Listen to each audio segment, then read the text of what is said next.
नमस्कार मंडळी. त्रिपा आपला आहे का ते त्या साईडला आहे कलिंगडचा प्लॉट आणि या साईडला आपण लावले ते खरबूज खाण्यासाठी. तर पहा आपले खरबूज पण खूप छान दिसायले तर आणि एका जाग्या 2 3 4 5 पण लागले तर आपल्या खाण्यासाठी लावला. पण खूप म्हणजे आपले कलिंगड म्हणजे जे खरबूज आहे का ते खरबूज आपल्याला मार्केटला पण नेता येते आणि आपल्याला घरी खाता पण येते. खूप दाट लागले हे पहा.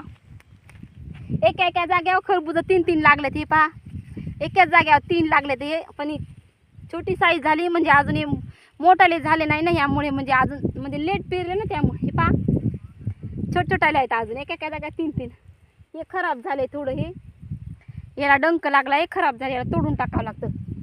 म्हणजे 1 2 3 4 5 म्हणजे 5 खरबुजाच्या म्हणजे खरबूज लावले होते आपण 5 पुड्या आणि 5 लाईन पण लावल्या होत्या आणि तिथे आपलं खरबूज पण खूप छान निघाले. तर अजून पिकले नाही तर खरबूज अजून छोटाले ते पहा.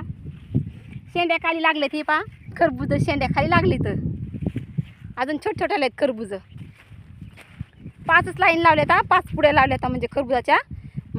फॅमिली छोटी असल्यामुळे फॅमिलीला खायला होते त्यामुळे हे पहा इथे पिकलं एक थोडं पिकलंय पण हे खराब झाले.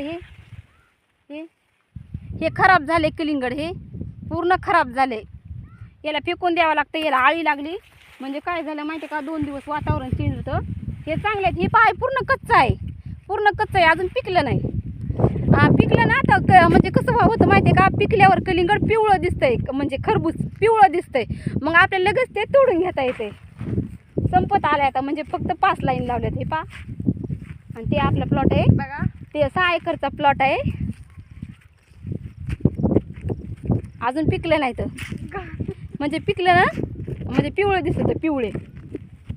तुम्ही पण नक्कीच या आमच्या प्लॉटमध्ये खायला आहे पहा. इथे 2 लागले ते बघा. इथे 2 लागलेत खरबूज आणि खूप मोठाले पण लागले ते पहा. अजून पिकले ना ते पहा.